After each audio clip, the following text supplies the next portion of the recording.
You're listening to Community Forum on KCCC 930 AM, sponsored by Eddy County, honoring God, country, and family, thriving with industry since 1889. Thank you for listening to Community Forum. My name's Johnny Chandler. I'm the owner of KCCC 930 AM and the host of Community Forum. And with me today for the first time, because he just moved to Carlsbad, is Dr. Kevin Beardmore. Dr. Beardmore, which I will refer to as Kevin for the rest of the interview, is the SENMC president, so the Southeast New Mexico College president. First president as an independent college, correct? That is correct. Well, how are you doing today? Oh, I'm doing great. Great. I'm real glad that you're here. Thank you very much. I know that the new college here locally is really exciting for a lot of people, and I know there's a lot of individuals in the community that have worked very hard to make this a reality. So thank you for coming on. We hope you're a regular. Anything to promote the college or anything in the community, you know that we're all about that, especially anybody that listens. So let's go ahead and get into your background a little bit, kind of, if you will, what led you to become president of the college here in Carlsbad? Well, it's one of those things that, you know, how life tends to lead to strange turns of fate and so on, is that I had finished my doctorate degree in 2019. And so I have 4 boys, okay, and my oldest boy is going to turn 30 next month. He works at Microsoft, so, you know, excited for him. He's a computer programmer. My second son is at Indiana University. He is also a computer science major. And then I have twins that are high school seniors. And so I told them last year, I said, we're coming to the end of your schooling. It is time. I'm going to get on the market. And so I started looking around for presidencies, and this particular job fascinates me because I remember when it was posted, because I've been in higher education for 20 some years. Right. And so when I saw Southeast New Mexico College, I'm like, where's that? Right. Because I mean, I know I'm a graduate of the University of Arizona. My wife and I both are. That's when we were last in the Southwest. We lived in Tucson, graduated from there, and got married just days after graduation. Okay. Because we've been a couple all through college. And so we went back to the Midwest because she was a math major, and she was looking at actuarial work, insurance companies. Oh, okay. And that's where all the insurance companies were, and that's where our families were, so we made the move back. But we always wanted to come back this way. So when I saw that one, I immediately looked it up, and I saw that actually it was a brand new college. And I'm like, brand new? That's unusual as well. But then I found out that it was a branch that had broken away, and I thought, it just speaks to how fate lends to your path. Right. Is that where I started at my college I just retired from, 23 years at Owensboro Community Technical College. When I started there, it had just broken away from the University of Kentucky. Okay. And so I lived through all the front end work of that process and led it. We were actually the first college in Kentucky that officially broke away from the University of Kentucky, not by legislation, but by actually establishing the independent accreditation and so on. Oh, okay. And I'm the one who presented that to the Board of Regents to make that happen in Kentucky. So when I saw this, I'm like, well, this is just right down my alley, the things I've done before 20 years ago. And so as I moved through the process and each step, as I listened to the kind of issues and what the board was looking for and what the questions were, I'm like, I've lived this before. And I was excited to tell them about it because I felt like finally my background could be useful to somebody else. And I'm going to say something I think it's just probably because it'll probably stick with the listeners is, you remember Thomas the Tank Engine and people want to be a useful engine. Right. I was like, hey, I can be a useful engine here. I actually have the experience and the knowledge to see this through because I saw it through for 23 years at my last college. Right. You lived it. Yeah, I lived all of it. And I was in the thick of it because while I was leading the breakaway of the college in conjunction with the president, my office was right next to hers. And so she hired me to do a lot of this work. Then I moved into a dean level position, then vice president. So I've been in the executive leadership of that college and worked under, if you count the interim, 6 different presidents. So, wow. Yeah, so I feel like I bring the background and understanding of what a president does in a president's office that, to be honest, many people don't have because I was right there next to the president assisting them all those years. All right, so you had a 23-year career at the Owensboro Community and Technical College. Yes. All right, so that's a 2-year college, correct? 2-year public college, and the reason so when I was hired on, the colleges, much like New Mexico State University Carlsbad, it was a 2-year branch of a 4-year university. Right. Owensboro Community College was a 2-year branch of the University of Kentucky. But once they broke them away, part of the legislation was combining them with the local technical college. Right. So that, if you think about some of the history here in New Mexico, you have colleges like Central New Mexico that used to be technical colleges only. Right. And they grew into, their more comprehensive mission. And that's what happened with us. We combined, and that's the other part I led. I combined bringing those two together, and then we started building out a combined effort in the community to address workforce needs that had not been addressed under University of Kentucky. And so when I heard about the history here, and I was listening to people talk about, why they loved New Mexico State University, but felt like they had to divorce from them, right, is because they weren't being allowed to address community needs and respond to the workforce needs in the area, and they were always being told what they couldn't do rather than what they could do. Yeah. The same thing happened in Owensboro, Kentucky, except it happened 25 years ago. Right. So have you been to Las Cruces yet since you've been here? I passed through. That's all I did. Okay, well, Las Cruces is a great town, right? I think it's the third largest in the state of New Mexico, and it's a great town. And NMSU is a beautiful campus. I've helped my sister as well as one of my nieces move into the dorm room for the first time at that university. And it's a great place. But if you're in NMSU and you're in Las Cruces, you're not really going to understand the needs of Carlsbad because we are very different places, right? Carlsbad, Artesia, even Roswell. I know Roswell has a branch of Eastern New Mexico University, but they're so different, right, that if you live in NMSU, or live in Las Cruces, you're probably not focused on how to best help the Carlsbad community. Yeah, that's what it comes down to. Yeah, and that's not a shot at NMSU. I mean, they're a very successful university, but minus their basketball team currently. But beyond that, their needs are focused on agriculture and what they have going on there. And we have a lot of, I think, heavy industry needs. Yes. Which I would say in the community that are very focused on energy, national security, things of that nature. I'm not sure Las Cruces really has any of that. Yeah, they really don't. I mean, the one crossover you might see in Las Cruces is they do have the water technology program for Donna Anya. And I think that's one of those ones that I think we could look into possibly. Been talking with the city and county a little bit about that. But at the same time, we have very different needs. And we had the same thing happen at my old college. We were in an area that was very industrial, both aluminum production as well as manufacturing. And especially when the Toyota plant moved, not just the Toyota plant that was near Lexington, Kentucky, but a Toyota plant moved across the river and located in southern Indiana. We had a lot of Toyota subsidiaries. So we saw the resurgence and the revival of manufacturing in our area long before this reshoring effort started. Right. And so what I had at my old college is we were prepared for it. We built out the computerized manufacturing, machining, the electrical, the industrial maintenance, HVAC, welding, all those pieces and parts. And what I see here is what had happened to my old college, much like what you saw here, is that, the branch campus of New Mexico State University at Carlsbad has welding. And had welding, but it had electrical, and they let it die. It had, more of a focus on the industrial side, and they let it wither on the vine. And part of that is because of the economic times they were going through, but they weren't planning for the future of what could happen. And we saw the same thing back there is that University of Kentucky is focused on, being the University of Kentucky, becoming a flagship state university. Again, very similar, agriculture and so on. But that manufacturing base was only beginning to really come into play for them because of the Toyota plant that's near them. They were really, they're a regional hub. They're a whole different situation. And that's what we see with Las Cruces, I think, too, is, nuclear, oil and gas, it's really not on their radar when it comes down to it. And we can do so much more here. And that's what we did at the college I came from, is we built out and prepared for what would be the growth in those industries. And it's a chicken and egg thing. People say, well, we don't have those industries yet, we need this. But you have to build, there's some of this that's straight out of Field of the Dreams. If you build it, they will come. And there's some things we're going to have to get back in the groove of doing. And we're doing the analysis right now, talking with the industries about what we need to put into a new building so we can build out the trades and technologies. All right, excellent. So one last question about Owensboro before we put that in the past. I'm sure you put it in the past already. 23-year career might be a difficult question. Can you pick one thing that you're incredibly proud of in your time there?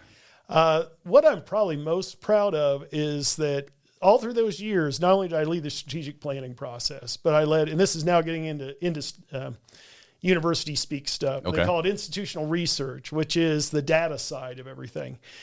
Being in that role for all the years I was at the college, we really turned that institution to focus on how to use data to improve ourselves. And because of that, we ran a lot of different initiatives that raised our retention rate up from the low 50s. And when I say retention, that's that classic, you're here one fall, do you come back the next fall, just like universities look at, from a very standard community college rate of low 50s up into the mid 60s. Okay. And we did that by focusing on providing the kind of services for students when they walk in. And this is a prelude to what's probably coming as SENMC, is making that admissions process so easy that students are shocked that they're already enrolled. Oh, okay. And so we totally retooled our process, and by changing a focus from, say, having an all-day orientation or even a part-day orientation, and 2-year students are so busy they don't have time for that. We moved to one that you bring them in, you're enrolled after March 1, you could enroll for summer or fall the same day you applied. Okay. And get them right in so they can plan ahead for their work schedules and everything else. But what it did is then we built in a first-year experience program that allowed them to learn a lot of things they would normally go through in orientation straight in their classwork. And it worked wonders for students. And that's what's really neat about Southeast New Mexico College, is they have a first-year experience grant for our Hispanic Serving Institutions program.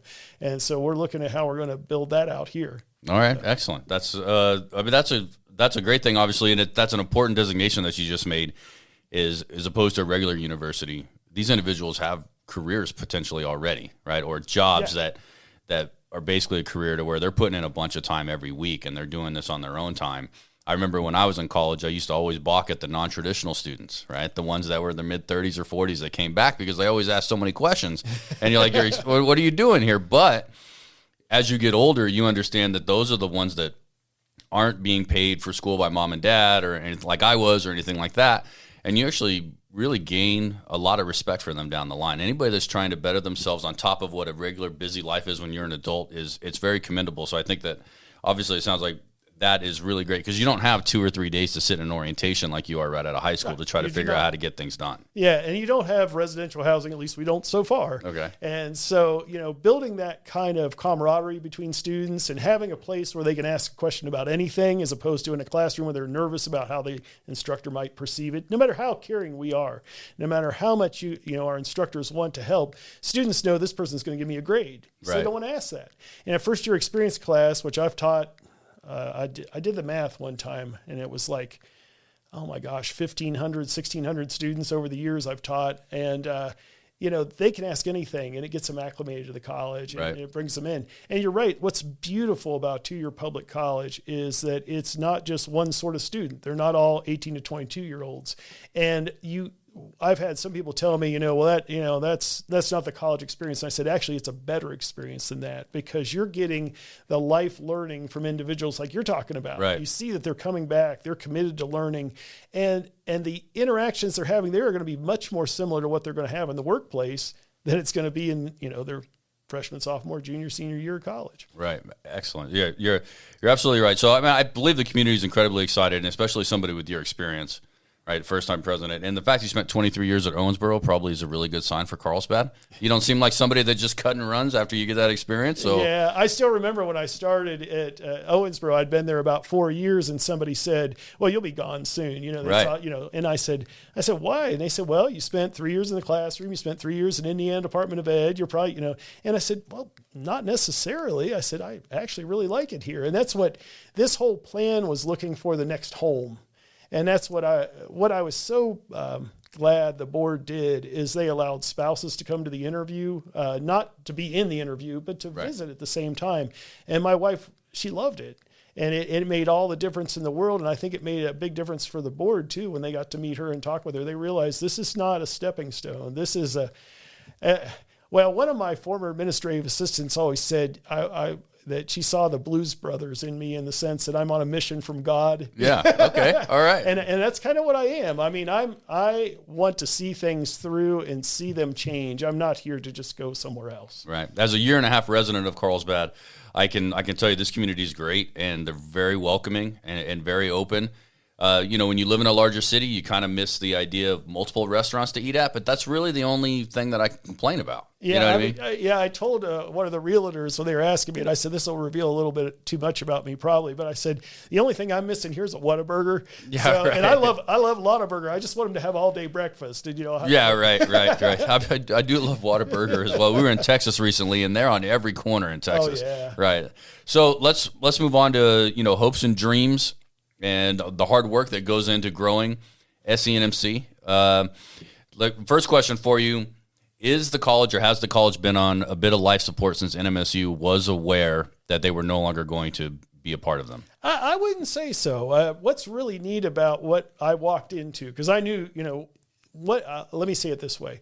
I knew coming in that I would walk through the door and I might start turning over stones and going, oh, Lord, what have I walked in? What have I done? And that hasn't happened at all. The group that is in charge, the vice presidents who are there, they've been there. I think the shortest tenure of one is 4 years, but many of them, they're in the 6 and 10 year range. And then you have long-term faculty that have stuck through this and want to see it through and are just as committed to the process. I have had next to no surprises, to tell you the truth. The only thing that is a little bit surprising is just how they've managed to make this happen in the short time frame they've done it. Where I came from, I applied for the job when I started at, we're not supposed to go back there. No, yeah, go. When you started at Owensboro. When I started at Owensboro, I applied and I filled out, it said I was applying for Owensboro Community College. I filled out an application and said University of Kentucky on it. Right. And so then I go to the interview and I was asking about that. And they said, oh, well, we're not University of Kentucky anymore. They just hadn't updated any of the materials yet. And we have a lot of that still going on. But in the case that I came from, that was 2 years in and there was still a lot of work to do. We're not even 2 years in from the legislation that did this.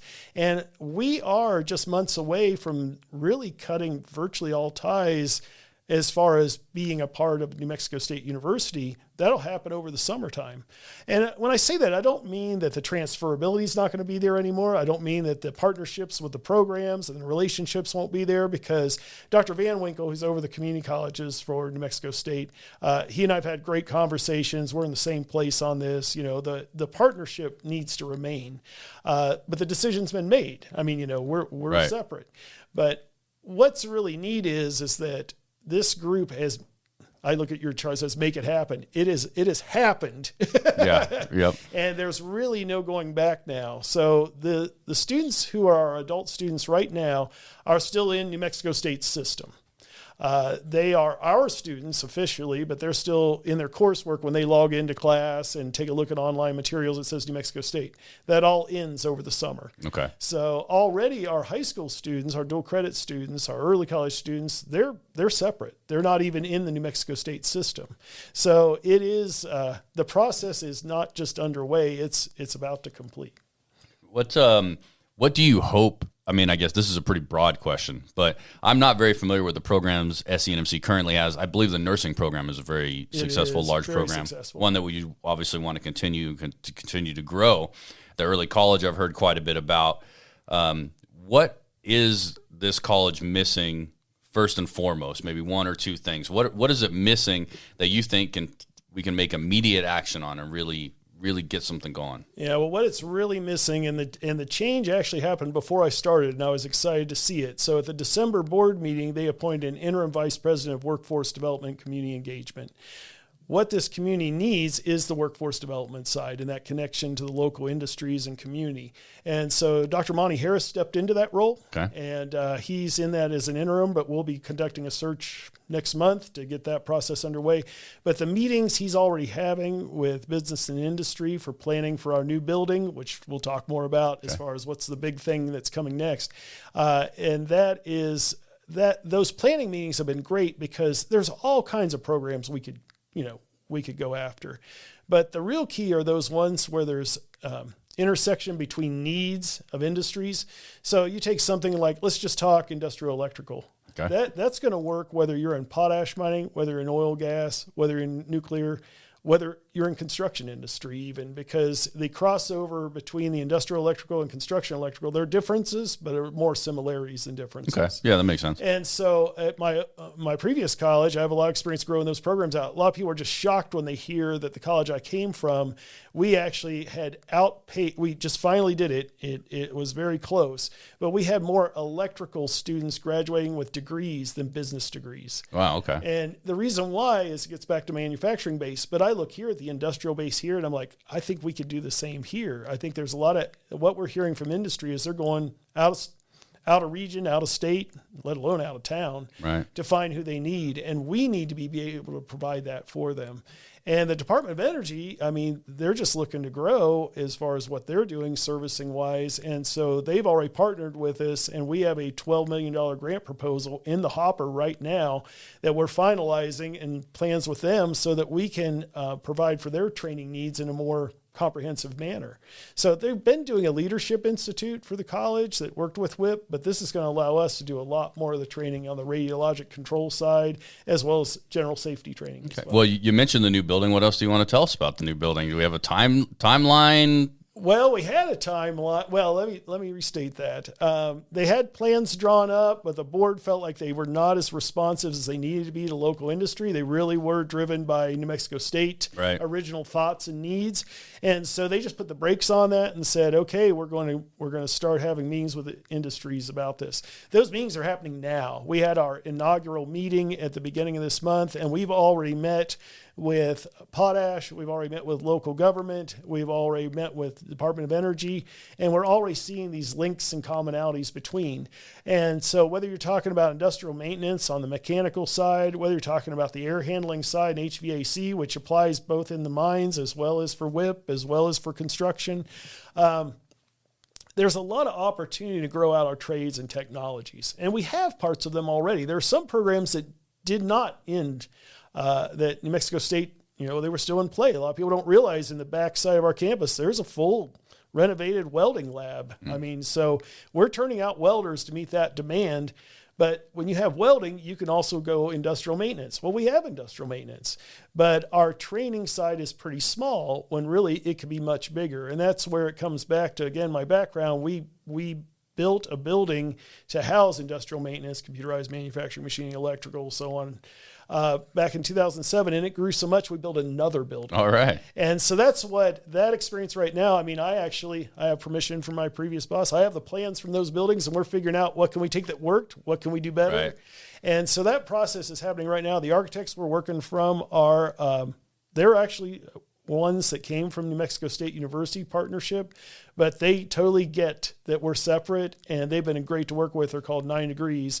And so they're in every one of these meetings with industry as we're planning things out. So what we're looking at is a trades and technology building. All right. So, and if you're wondering, what are we going to call it? That's probably what we're going to call it. So the line on that is, rather than using an ampersand or an and sign, we're going to use a little multiply sign. There you go. So because what you have today is that the trades are no longer what they used to be. I mean, HVAC is a really good example because, back in the day, it was heat, it was cool, you had a thermostat on the wall kind of thing. Now you're talking about building automated systems. Right. You're talking about the Internet of Things and how it's all integrated together. These connections, if you want to talk, it's too trendy to talk Internet of Things, but if you want to talk about the kind of instrumentation and control technologies that fit into building automated systems, they also fit into the kind of remote operation for oil and gas. Right. So there's a lot of technical side elements that we can build out that'll serve multiple industries. And that's what we're looking at right now, is what we want to put in that building. And designing that building, I'll give you one little tidbit for the listeners on this one. The building design that we had, there was one very large shop space and a lot of classrooms. Well, what we're talking about in the trades and technologies, we need several large shop spaces. Right. And because if you're going to put industrial electrical, and industrial maintenance, you're going to look at HVAC, these are going, in oil and gas in particular, you need large surfaces all supported underneath the foundation. You can't go building up and putting those kind of labs upstairs.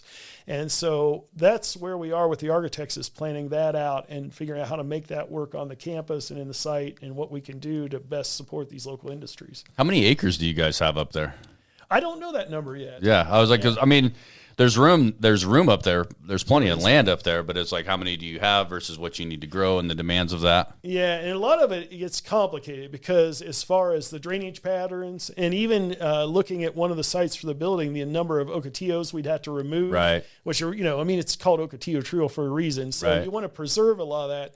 We are looking right now, this is where plans are leaning. No, this is set in stone.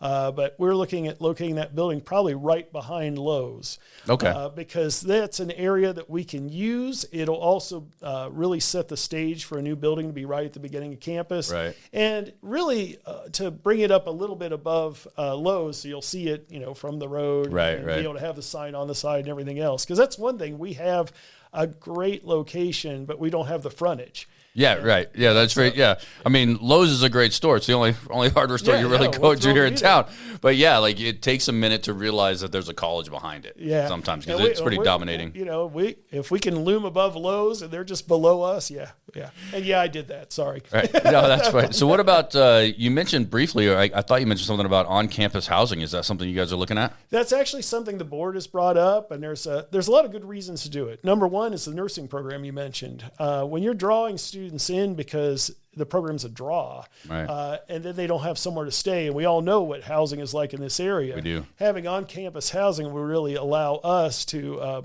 provide for those students. And if you start looking at, they're sometimes called boutique programs, but specialty programs that only certain places have. Well, ours is probably going to be on the oil and gas side. Well, we want to draw people in who are maybe from Las Cruces. They may be from Portales. They may come down this way and they need a place to stay because nobody wants to drive that commute back and forth. Well, and as a student trying to afford a rent in Carlsbad, it's very difficult. I mean, so that's going to lead me naturally to my next question is I read something the other day that I think Carlsbad has a 2% unemployment rate, something of that nature. I mean, that's incredibly low, right? It's incredibly low. And which is a positive thing. But if you want, you can also say that it's a bit of a negative thing, right? So as the new college president, as you're looking to probably fill the holes within the college that are necessary, are you having difficulty finding individuals to come and work at the college? We are, but I will say that the improvements they've made to the salary structure in the last year or two, especially since the independence, were much more attractive and much more competitive than we used to be. Now, that being said, are we ever going to be able to compete with oil and gas? And we will not. But at the same time, then you look at the benefits and the possibilities, because one, it gets back to, again, being on a mission, there's things to do, and educating students is one of the most gratifying things that you can do, because you can make a change in a life that lasts forever, not just for a moment. Right. And so, when I have people that come in, they're just looking for the money, we're not going to settle on that. Right. But if you want to do something where you can change the direction of somebody else's destiny, we're together on that. So, but we struggle with applicants. I mean, we have searches and we come back and we get 3 applicants. We're thrilled. Be honest, if there's one qualified one, we're thrilled to have them. But but you mentioned about the unemployment rate. And that's one thing that I see here that I've seen before. Is that you can end up with a very high employment rate. Say it that way. And so what I see though is when you don't have a really good program at the college level to introduce students to what is possible in the local economy. And this gets to having yourselves very finely tuned to the local needs. When you can do that, then students come in and they say, hey, I can get on an engineering pathway that takes me to New Mexico Tech, but I can do my summer internships at WIP. Right. Hey, I can get on a pathway that takes me even to UT Permian Basin or whatever, but I can do my summer work, in the potash mines. Right. And that's the part that I'm excited about the potential, because we're never going to be a 4-year engineering school in my lifetime, probably. Okay. We need to partner with the engineering schools to provide students that they want to see, but they're really tied to this local area so they can stay connected to Carlsbad and Eddy County. And so those are the kind of pieces and parts that before everybody just looked to what does New Mexico State have? But the fact is now our students can go, and they could before, but now even more so, they can go wherever they need to go. And that's the partnerships we'll be looking at, especially Eastern, New Mexico Tech, right. And University of New Mexico. I mean, but now we're not trying to show New Mexico State that we want to be separate and we're different now or anything. I want the same partnerships we had with them to to continue. I mean, there's no reason not to. But at the same time, when I look at programs that are not available at New Mexico State, I want to be able to serve the needs of people around here. And I really want our college, and that's the key thing, is that it can be a first choice for students. And in nursing, it already is. And I'd argue in some other programs it should be. But I'd say across the board, you want people not thinking about us as a backup plan. You know, if I don't get a scholarship or if I don't do this or whatever it might be.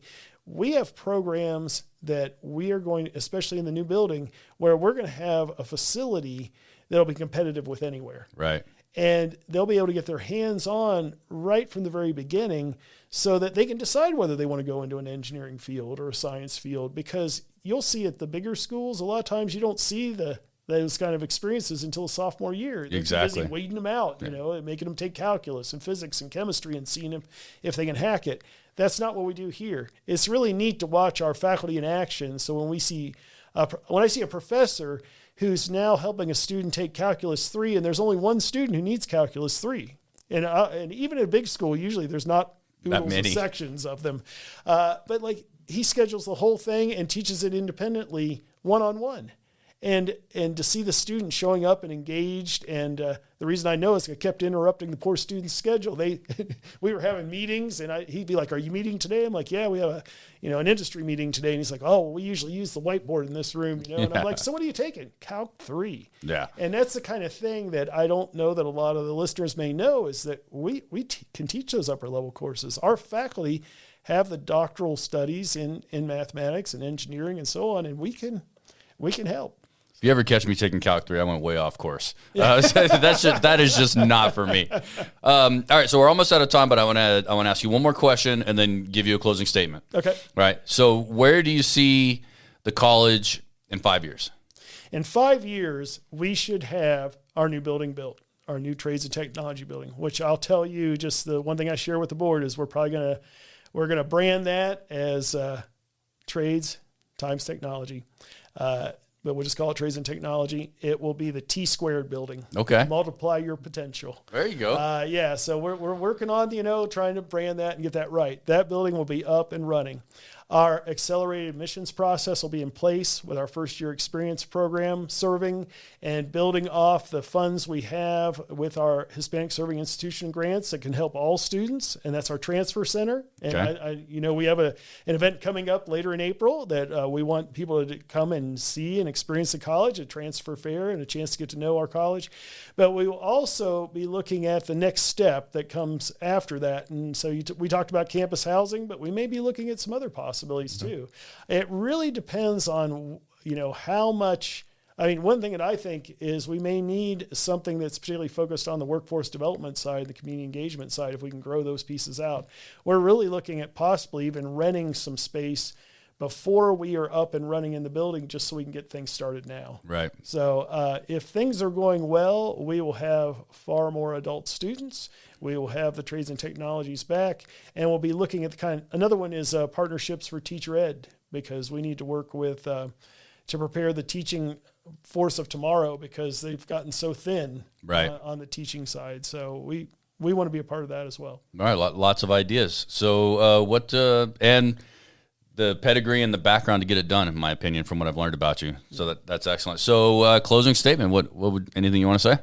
Well, one thing, somebody told me that alliteration always annoys, but I see that as a nice mnemonic to remember things. And so I've told a lot of people that what we're doing here now is we're seeing through the plans that are already in place. I mean, just because I'm here, there's not some separate vision. Okay.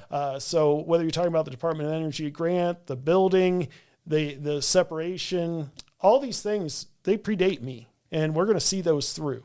But the things we're going to be able to do, we're going to be able to do them faster because we can be more responsive to our community. We can be more flexible because we're not tied to a university that's going to say no or this is the only way to do it. And we can be first choice, which I've already brought up. I mean, I want people to realize that, and it's one of the beautiful things about the name of the college, Southeast New Mexico College. It's not community college. It's not technical college. Not that there's anything wrong with that. Right. But what it is we're a college, and we are preparing students for their future, and we are preparing students for a future that can be here locally, not for a future somewhere in some big city. And we're not Big State U. We can do things faster in a more flexible way than anybody else, and that's what we're planning to do. All right. Well, thank you very much, sir. I look forward to having you on again. I believe that you and I could talk for a very long time about this. There's no question about it. Yeah, I feel like I'm just getting started. I know. I agree as well. But we're going to cut you short. So, Dr. Kevin Beardmore, SENMC president, we're really excited that you're here, and thank you for coming on. I really appreciate it, and I thank everyone who's welcomed me to the community. It's been great. All right. Thanks, sir. You're listening to Community Forum on KCCC 930 AM, sponsored by Eddy County, honoring God, country, and family, thriving with industry since 1889.